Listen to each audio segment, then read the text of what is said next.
Hello दोस्तों, स्वागत है आपका हमारे चैनल में। दोस्तों, आज हम आपको माता पार्वती और शिवजी की एक ऐसी पौराणिक कहानी सुनाने जा रहा हूँ जो कि बिल्कुल हकीकत है। दोस्तों, इस कहानी को सुनकर आपको बहुत आनंद आएगा। इस कहानी में आपको बिल्कुल भी आनंद नहीं आया तो हमारी वीडियो को डिसलाइक कर देना और कभी भी हमारी वीडियो को नहीं देखना। दोस्तों, माता पार्वती ने शिवजी पूछे 3 सवाल। सवाल नंबर 1, वह कौन सी स्त्री है जो समय से पहले विधवा हो जाती है। सवाल नंबर 2, ऐसी कौन सी स्त्री है जिसे जीवन में कभी सुख नहीं मिलता। सवाल नंबर 3, वह कौन सी चीज है जिसे पत्नी पति को मांगने पर भी नहीं देती। दोस्तों, इन्हीं तीनों सवालों का जवाब शिव जी ने एक कहानी के माध्यम से बताए हैं।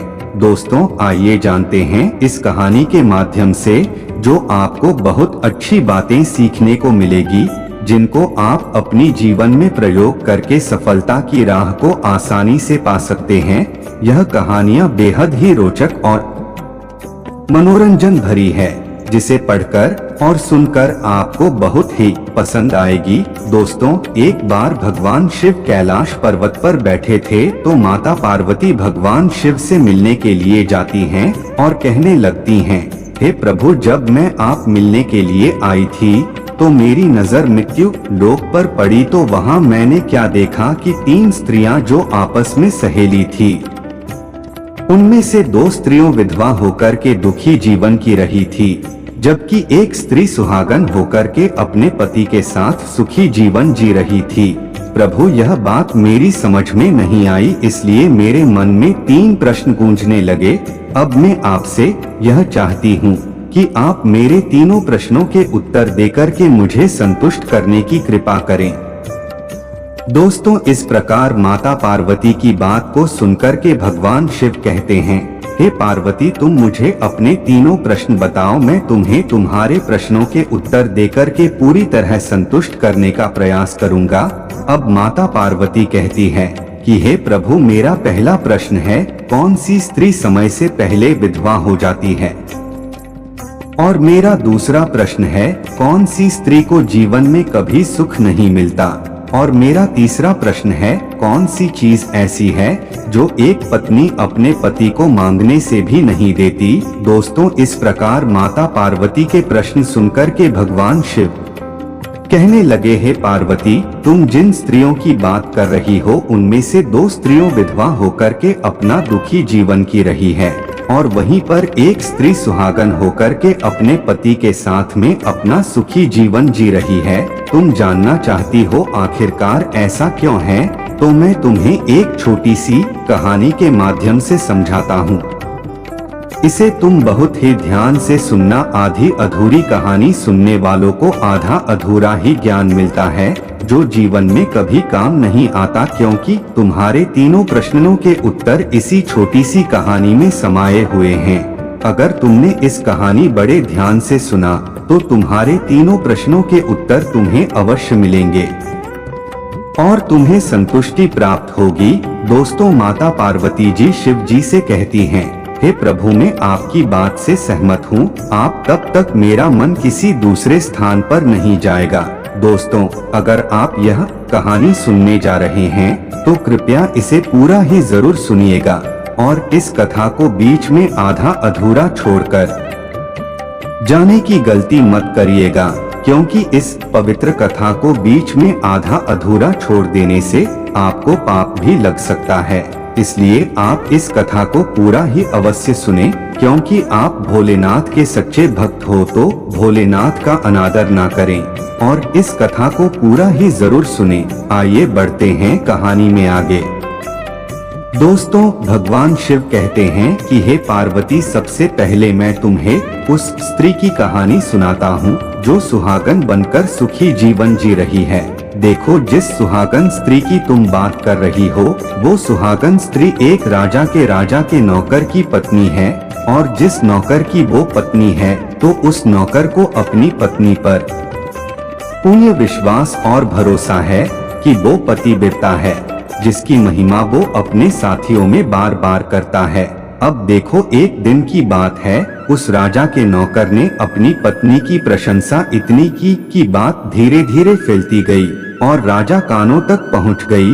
फिर तो राजा ने अपने नौकर को बुलाया और उस नौकर से कहा कि तुम हर किसी से कहते हो कि तुम्हारी पत्नी पतिव्रता है, क्या वास्तव में आपकी पत्नी पतिव्रता है? और आपको पूर्ण विश्वास है? भगवान शिव कहते हैं, हे पार्वती, इस प्रकार राजा की बात सुनकर के नौकर कहने लगा, महाराज, मुझे पूरा विश्वास है और पूरे से भी आगे विश्वास है कि मेरी पत्नी पूरी तरह मेरी पत्नी पतिव्रता है। अब उसी समय से राजा का महामंत्री कहने लगता है कि यदि मैं तेरी पत्नी का पतिव्रत धर्म खंडित कर दूं तो तुझे क्या सजा मिलनी चाहिए? फिर तो नौकर ने कहा, यदि तुम मेरी पत्नी का पतिव्रत धर्म खंडित कर देते हो तो महाराज मुझे फांसी लगा देना। अब उधर वह राजा का नौकर भी मंत्री से कहता है कि यदि महाराज यह मेरी पत्नी का पतिव्रत धर्म खंडित नहीं कर पाए तो इनको सजा क्या मिलनी चाहिए? तो राजा ने कहा कि मंत्री को भी फांसी की सजा दी जाएगी। भगवान शिव कहते हैं कि हे पार्वती, इस प्रकार मंत्री ने स्वीकार कर लिया और नौकर से पूछा कि क्या वस्तु लाऊं कि जिसे तुम मान जाओ कि मैं तेरी पत्नी का पतिव्रत धर्म खंडित करने में सफल हुआ। तो नौकर ने कहा, मंत्री, यदि तुम मेरे घर से जाकर के मेरे विवाह के समय पर मुझे एक पटका मिला था और एक कटार मिली थी जो दूल्हे को देते हैं, वह मेरी पत्नी ने बहुत ही संभाल कर रखी है, जो सुहाग की निशानी मानी जाती है।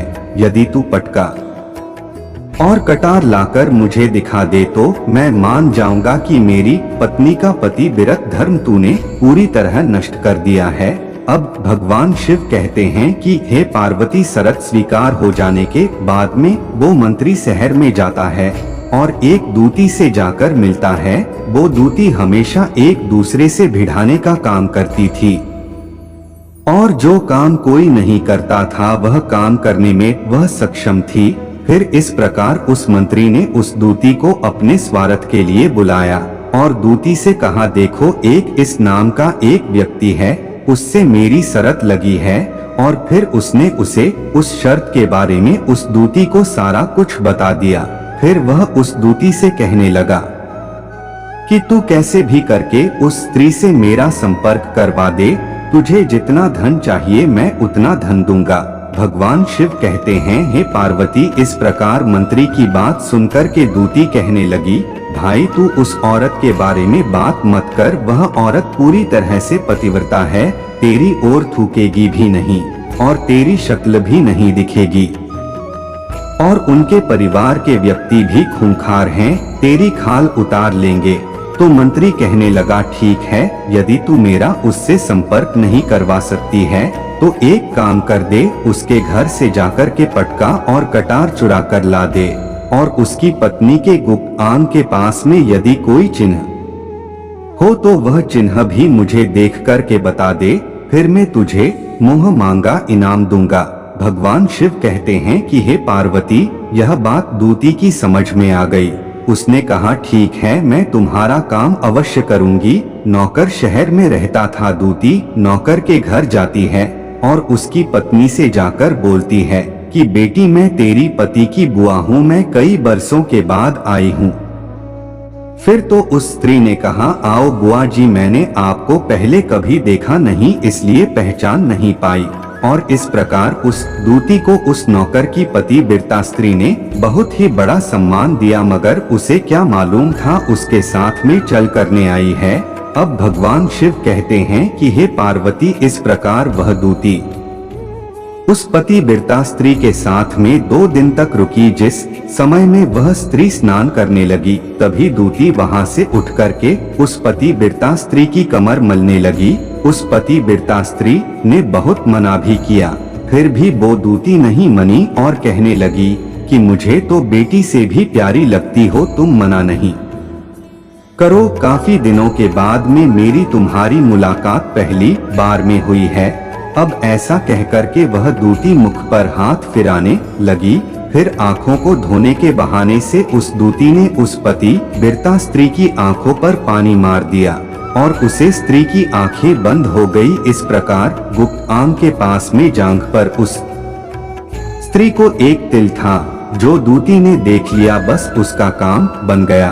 उधर स्नान करने के बाद में जब वह पतिव्रता स्त्री रसोई में खाना बनाने गई तो दूती मौका मिल गया और उसने उसका पटका और कतार उस नौकर के घर से चुरा ली और वहां से एकदम से भाग गई और जाकर के उस दूती ने वह पटका और कटार उस मंत्री को देती है और उस पतिव्रता स्त्री के जांघ पर तिल की निशानी भी बता दी। भगवान शिव कहते हैं कि हे पार्वती, फिर वो मंत्री पटका और कटार लेकर के सीधा राजा के दरबार में पहुंचा और वहां जाकर राजा से कहा, महाराज, मैंने नौकर की पत्नी के पास जाकर के मैंने 2 दिन बिताए हैं और यह पटका और कटार उसी के हाथों से लेकर आया हूँ। फिर तो राजा ने दरबार लगाया और नौकर को बुलाया तथा महामंत्री से सभाओं में पटका और कटार नौकर को दिखाने के लिए कहा। फिर राजा की आज्ञा पाकर के मंत्री ने उस नौकर को पटका और कटार दिखाई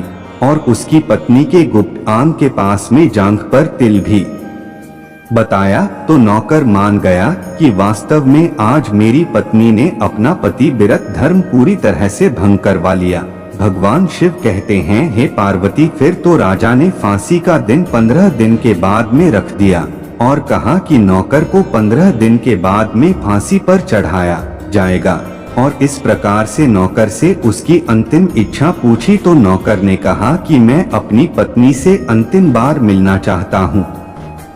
भगवान शिव कहते हैं, हे पार्वती, इस प्रकार राजा ने उस नौकर को आज्ञा दे दी कि ठीक है, तुम अपनी पत्नी से मिल सकते हो। फिर नौकर अपने घर गया और अपनी पत्नी से कहा कि आपने मेरे साथ में बहुत बड़ा विश्वासघात किया।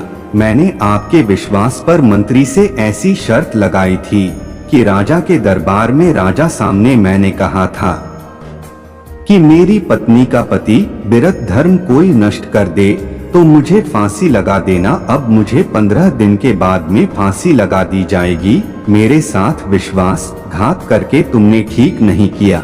भगवान शिव कहते हैं, हे पार्वती, उस पतिव्रता स्त्री ने अपने नौकर पति को सारी बात बताई मगर उसे विश्वास नहीं हुआ और वह पुनः राजा के दरबार में पहुंच गया। फिर नौकर वापस जाकर के जब पहुंचा तो राजा के दरबार में उसे कैद में डलवा दिया गया। अब उधर नौकर की पतिव्रता धर्म पत्नी ने परमात्मा को याद किया और राजा के दरबार में गई और राजा से नाच दिखाने की आज्ञा मांगी। भगवान शिव कहते हैं, हे पार्वती, उधर नौकर की पतिव्रता धर्म पत्नी ने परमात्मा को याद किया और अपना भेष बदल करके राजा के दरबार में गई और राजा से नाच दिखाने की आज्ञा मांगने लगी क्योंकि वह स्त्री बहुत ही सुंदर थी। उधर राजा भी शौकीन होते हैं, इसलिए राजा ने आज्ञा दे दी कि सभी मंत्री संतरी आदि उपस्थित होकर के इस सुंदरी का नाच करवाने की पूरी व्यवस्था करें। भगवान शिव कहते हैं, हे पार्वती, फिर तो सब मंत्री महामंत्री राजा आदि दरबार में उपस्थित हुए और फिर उसे नौकर की धर्मपत्नी पतिव्रता स्त्री ने जब नाचना प्रारंभ किया और उस स्त्री का नाच बहुत ही सुंदर लगा और फिर राजा ने उस स्त्री से कहा, तुम मुझसे क्या मांगना चाहती हो? तुम जो भी मांगोगी मैं तुम्हें वही दूंगा। भगवान शिव कहते हैं, हे पार्वती, फिर उस नौकर की पतिव्रता स्त्री ने कहा, महाराज, आपकी सभा में एक चोर है जिसने मेरे रुपए लिए थे मगर आज तक उसने वापस नहीं दिए। उसे फांसी की सजा दे दीजिए। अब राजा ने उससे कहा, ठीक है, बताओ उसका नाम क्या है और मेरे दरबार में तुम्हारा चोर कौन है और उसका नाम क्या है, मैं उसको फांसी की सजा अवश्य दूंगा। भगवान शिव कहते हैं, हे पार्वती, फिर उसे नौकर की पतिव्रता स्त्री ने कहा, महाराज, आपका मंत्री मेरा चोर है, आप इनको फांसी की सजा अवश्य दें।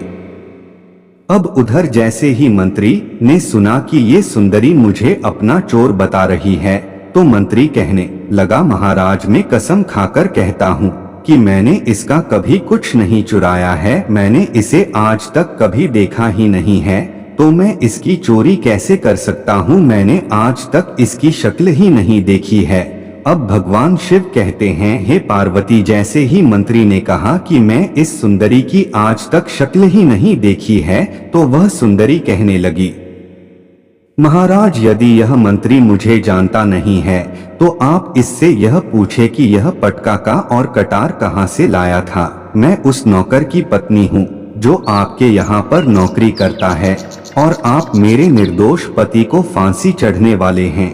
अब मैं आपको पूरी दास्तां सुनाती हूँ।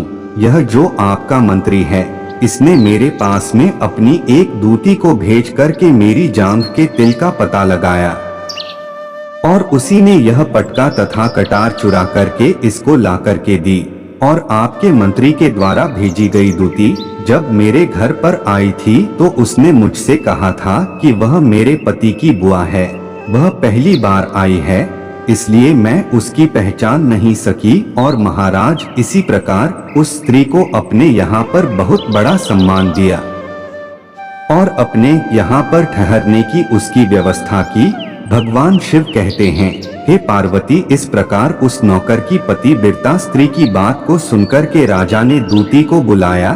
फिर उसे दूती ने राजा को सारी सच्चाई बता दी, जिससे राजा ने उसे नौकर को बरी कर दिया और मंत्री को फांसी पर चढ़ा दिया। भगवान शिव कहते हैं, हे पार्वती, इस प्रकार उस नौकर की पतिव्रता स्त्री ने अंत में राजा से कहा, महाराज, मैं अपने पति से बहुत प्यार करती हूँ। मैं एक चरित्रवान स्त्री हूँ। कभी भी मैं अपने पति का नाम तक अपने मुंह से नहीं लेती। अब भगवान शिव कहते हैं, हे पार्वती, मेरी कहानी पूरी होती है। अब तुम अपने तीनों प्रश्नों के उत्तर क्रम बार सुनो। तुम्हारा पहला प्रश्न था, कौन सी स्त्री समय से पहले विधवा हो जाती है? तो जो स्त्रियां अपने पति का नाम लेती है वह समय से पहले विधवा हो जाती है, क्योंकि पति का नाम लेने से पति की उम्र कम हो जाती है और समय से पहले ही उनके पति की मृत्यु हो जाती है।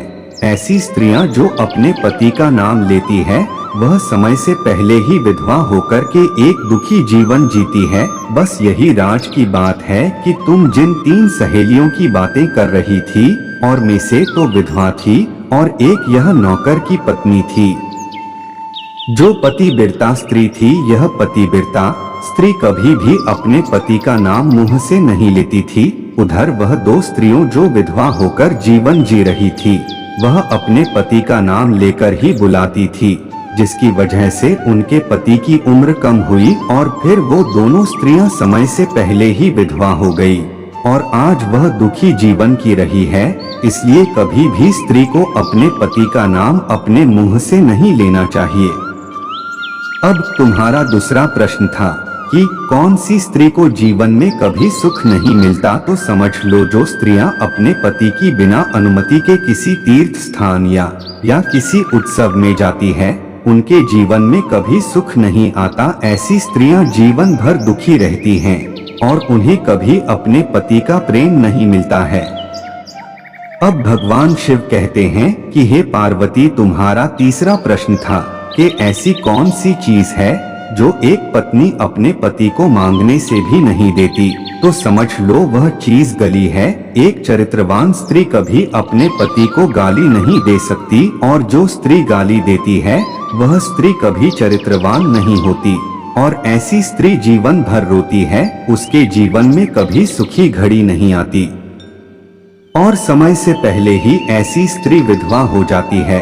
दोस्तों, इस प्रकार कहानी सुनने के बाद में माता पार्वती पूरी तरह से अपने तीनों प्रश्नों से संतुष्ट होकर कहती हैं, प्रभु, वास्तव में जो स्त्री चरित्रवान होती है वह कभी दुखी जीवन नहीं जीती, क्योंकि ऐसे घर में लक्ष्मी का सदा बस होता है और वह घर धन धान्य से हमेशा भरपूर बना रहता है।